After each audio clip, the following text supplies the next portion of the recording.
चलो विद्यार्थी मित्रों, धोरण 12 विषय हिंदी में गद्य 8 चार्ल्स टाउन से जोहानिसबर्ग આપણે સમજી રહ્યા છીએ, જેમાં 39મું પેજ આપણે સમજી ગયા છીએ। જે બાકી છે ત્યાંથી જ આગળ વધીએ છીએ 39મા પેજ ઉપરથી। તો જોઈએ, लगभग 3 बजे सिक्रम पारडी को पहुंची।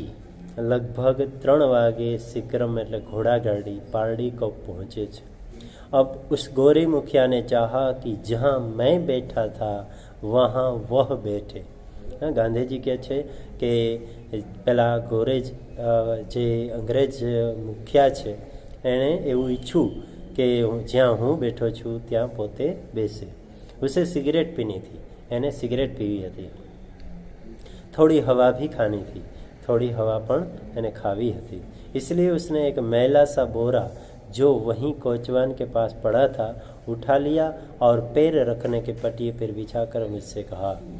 એટલા માટે એણે એક જે અનાજ ભરવાની થેલી હોય, મેલ્લાસા બોરા, જેને કોથળો પણ આપણે કહીએ ગુજરાતીમાં, તો એ જો વહીં કોચવાન કે પાસ પડા था, જે કોચવાન ગાડી હાંકનાર પાસે પડ્યો હતો એને ઉપાડી લીધો। मैं इस पड़ा था उठा लिया और पैर रखने के पटिए पर बिछाकर मुझसे कहा। અને જે પગ રાખવાનો જે પાટિયું હોય એના પર પાથરી અને મને કહ્યું, સામી તું यहाँ बैठ, મારા સામે તું यहाँ બેસી जा। मुझे कोचवान के पास बैठना है, मुझे कोचवान के पास बैठना है। मैं इस अपमान को सहने में असमर्थ था। गांधी जी कहे कि હું આ અપમાન સહન કરવામાં અસમર્થ હતો, અશક્તિમાન હતો। इसलिए मैंने डरते डरते उससे कहा, એટલા માટે મેં डरता डरता એને કહ્યું, तुमने मुझे यहाँ बैठाया और मैंने वह अपमान सह लिया।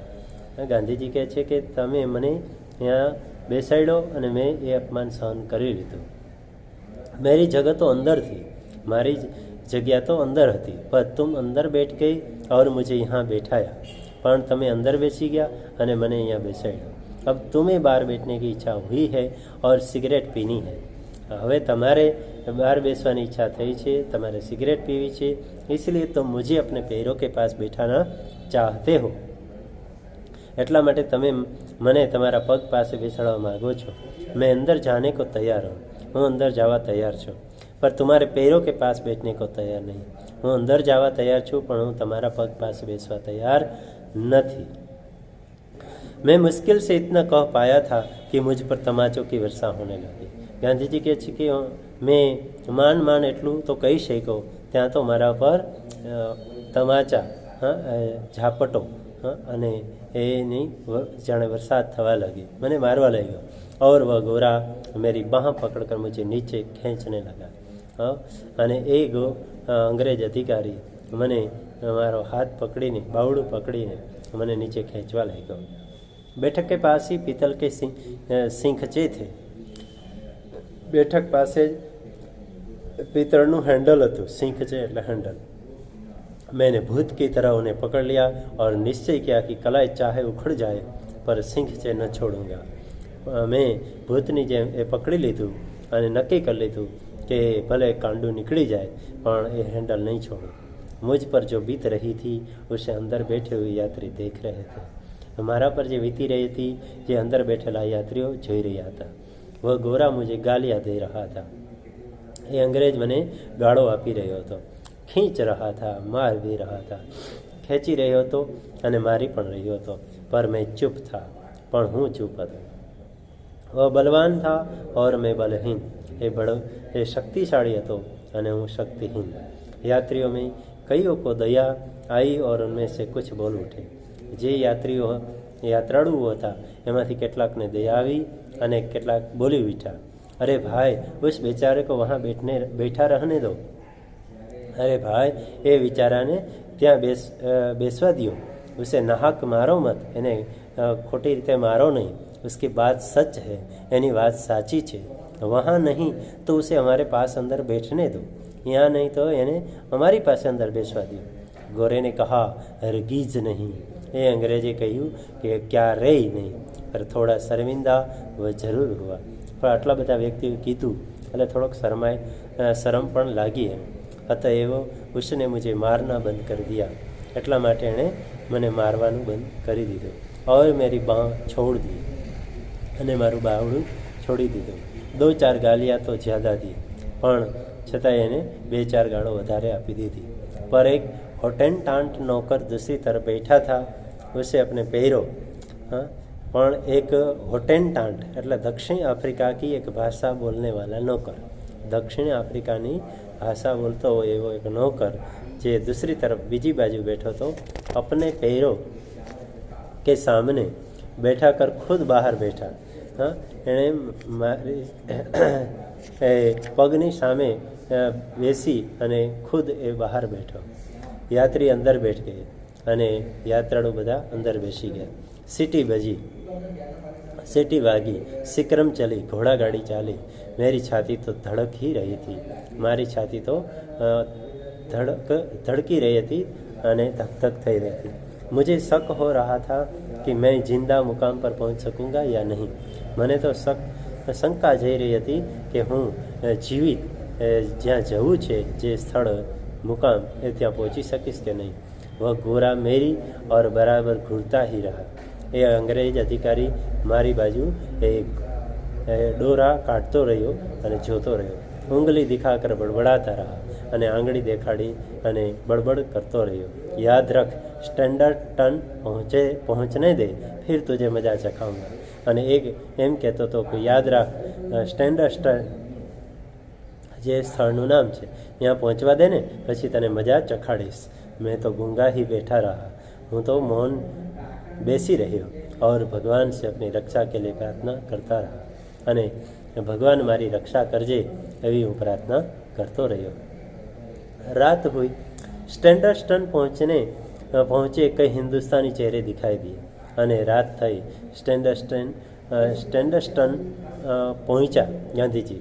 જો આ ગાંધીજીને જે સહન કરવાની શક્તિને દાદ આપવી પડે અને જે સહન કરે છે એ જીતે છે, એ સાચું જ છે.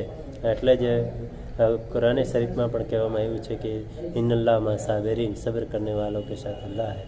આમ ગાંધીજીએ પણ સહન કરીને દુનિયાને બતાવી દીધું કે આ રીતે સહન કરી શકાય અને જીત મેળવી શકાય. કઈ હિન્દુસ્તાની ચહેરે દિખાઈ દી, કેટલાય હિન્દુસ્તાની ચહેરાઓ જોવા મળ્યા. મુझे कुछ तसल्ली हुई, મને કેટલીક મને સાંત્વના થઈ. નીચે ઉતરતે ही हिंदुस्तानी भाइयों ने कहा, મને સાંત્વના થઈ અને નીચે ઉતરતા જ કેટલાય હિન્દુસ્તાની ભાઈઓએ કહ્યું, हम आपको ईसा सेठ की दुकान पर ले जाने के लिए ही खड़े हैं. અમે પેલા ઈસા શેઠની દુકાને લઈ જવા માટે તમને ઊભા છીએ. અમે દાદા અબ્દુલ્લા કા તાર મિલા હૈ. મને એ કે અમને દાદા અબ્દુલ્લાએ તાર કર્યો હતો. मैं बहुत खुश हुआ, હું बहुत ખૂબ જ રાજી થયો.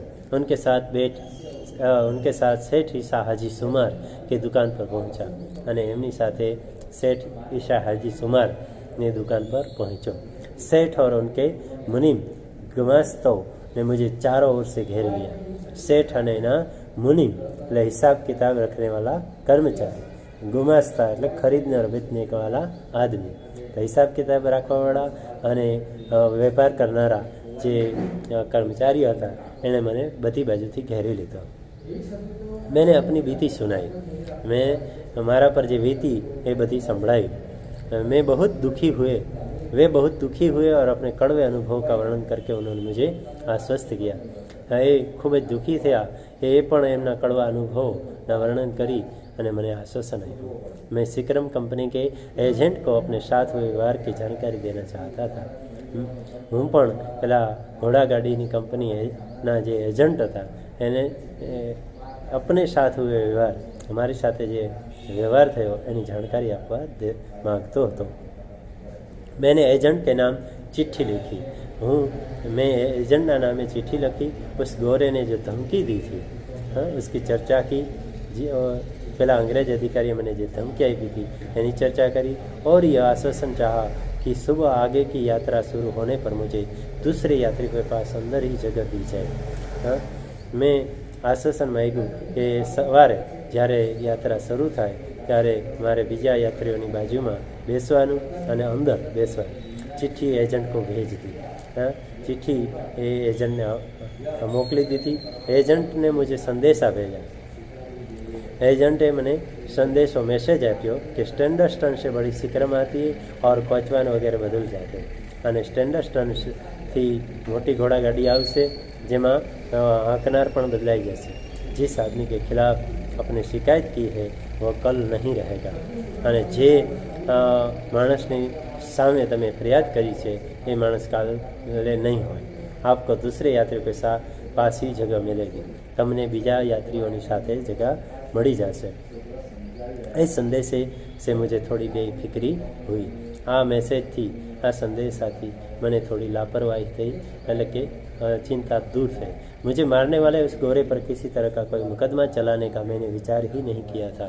મને મારવાવાળા પેલા અંગ્રેજ અધિકારી ઉપર કેસ ચલાવવાનો કોઈ મારો વિચાર ન હતો। એટલે મારકા એ પ્રકરણ અહીં સમાપ્ત થઈ ગયું।